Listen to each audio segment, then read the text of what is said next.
ओम। गुरु ब्रह्मा गुरु विष्णु गुरुदेवो महेश्वरा गुरु साक्षात् परब्रह्म तस्मै श्री गुरुवे नमः। ओम। जयंती मंगला काली भद्रकाली कपालिनी दुर्गा क्षमा शिवा दात्री नमस्तुते नमस्तुते। बहुत ही पावन इस समय माता के प्रति करुणामयी भक्तिमयी रस माता आदि शक्ति के प्रति सभी भक्त इस नवरात्रि पर्व को मना रहे हैं। उसी में आज मैं ये माता रूपी विचारधारा, आदि शक्ति रूपी विचारधारा, नव दुर्गा रूपी विचारधारा के विषय में आज मैं बात करूँगा।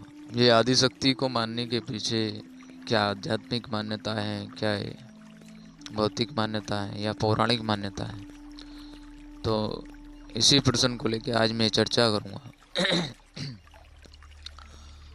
तो सबसे पहले मैं बात करता हूँ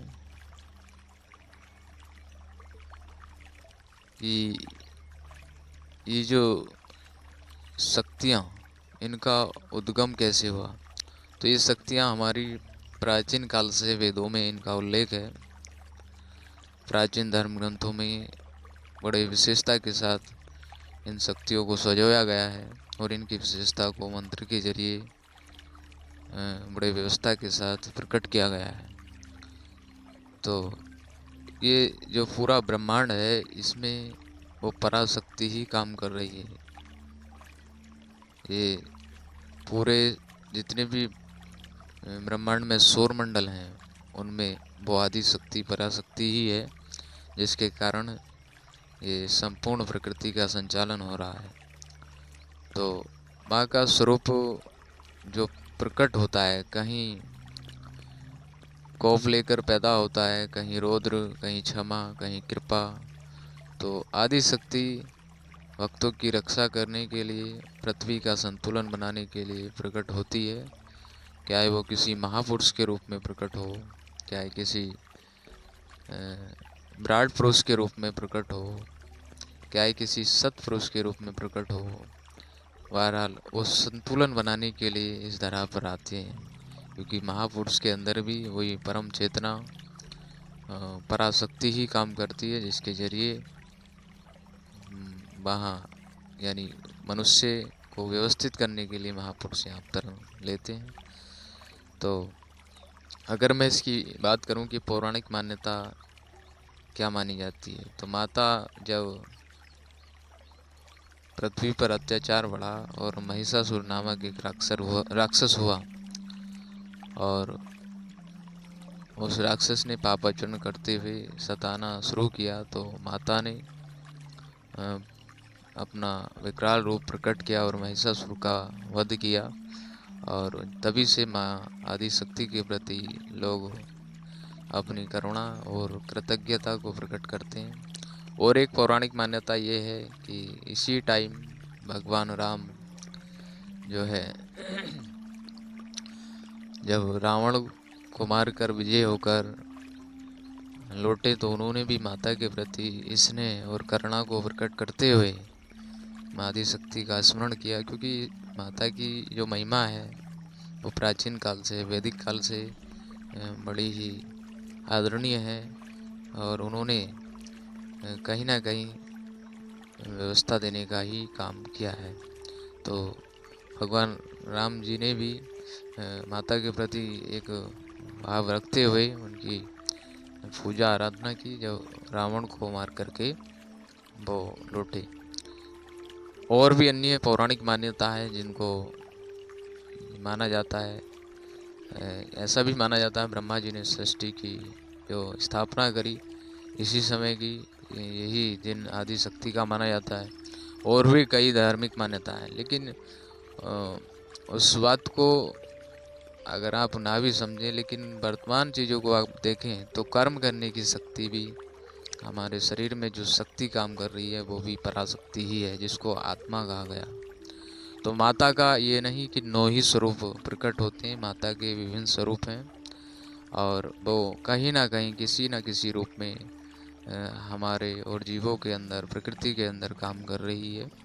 और स्त्रीलिंग सूचक ये शब्द है जिसमें एनर्जी पराशक्ति ही सभी में काम कर रही है। तो माँ के प्रति करुणा को प्रकट करना ही हमारे लिए सनातन की रक्षा करना है। और ये देवी रूपी विचारधारा यदि जिंदा रहती है तो मनुष्य के अंदर पराशक्ति के प्रति भय पैदा होगा और आगे कुकृत्य करने की उनमें लालसा नहीं होगी। और जब वो पौराणिक मान्यता को मानेंगे तो उनमें भय बनेगा कि माँ आदिशक्ति ने पाप आचरण करने वालों को छोड़ा नहीं और विनाश किया। दूसरी अगर भौतिक मान्यता माने तो भौतिक मान्यता में ये चीज़ें आती हैं कि जब वर्ष में 2 बार ये पर्व मनाया जाता है तो उसमें ऋतु परिवर्तन होता है। और जब ऋतु परिवर्तन होता है तो ऋतु परिवर्तन से जैसे ग्रीष्म ऋतु है, फिर शरद ऋतु के प्रारंभ में होता है ये पर्व मनाया जाता है। तो इससे भौतिक लाभ ये हो जाता है कि जब ऋतु परिवर्तन होता है तो मनुष्य में बीमारियों की डिजिट आ जाती हैं टेम्परेचर परिवर्तन होने से। तो टेम्परेचर परिवर्तन होने से बॉडी बीमारग्रस्त होती है। अगर उस टाइम पर हम थोड़ा नियम संयम और यम नियम का पालन नहीं करते, अपने कर्म की शैली को एक संयम के साथ या यम नियम के साथ नहीं अपने शरीर से हम बर्ताव करते तो शरीर में दिक्कतें होने लगती हैं। तो उन परिस्थिति को ध्यान में रख के ये परंपरा एक सुंदर है। यानी इस टाइम व्रत रखकर DIP डाइट जिसको बोला गया, जिसमें फलाहार और पेय पदार्थ लेना होता है, क्योंकि अन्न त्यागने से जो बीमारी की डिजिट होती हैं वो थोड़ा समय के लिए शांत हो जाती है और हमको स्वास्थ्य लाभ होता है। जितना हम व्रत संयम करेंगे उतना हम इंद्रियों के उन गलत आहार से बच जाएंगे जो हमें निरंतर परेशानी और कर्म बंधन में डालते हैं। तो इसका जो भौतिक लाभ है, एक तो ये लाभ है कि जब ये ऋतु परिवर्तन होता है तो इसमें क्या होता है, ऋतु परिवर्तन में बीमारियां दौड़ती हैं और बीमारियों को संयमित करने के लिए या उनसे लड़ने के लिए हमको व्रत पूजन करना होता है। व्रत पूजन करने से जो हमारी बॉडी की सेल्स हैं वो रूपांतरित हो जाती है और पुनः से उनका नवीनीकरण हो जाता है और उनमें एक अच्छे एंटीजन का निर्माण, हार्मोन्स का निर्माण होता है और इम्यूनिटी पावर बढ़ती है जो लड़ने में हमें सहायता प्रदान करती है। तो ऋतु परिवर्तन को भी लेकर आदिशक्ति की मान्यता बढ़ जाती है। और भगवान जो सदाशिव हैं वो भी शक्ति स्वरूप हैं, उनमें भी मूल जो चीज़ें हैं वो शक्ति स्वरूप है। भगवान का अद्वितीय रूप है, ये भी एक ऐसा स्वरूप है जो शक्ति का ही रूप है। और जैसे इनकी विशेषता को प्रकट की है, 9 नाम इनको दिए गए हैं।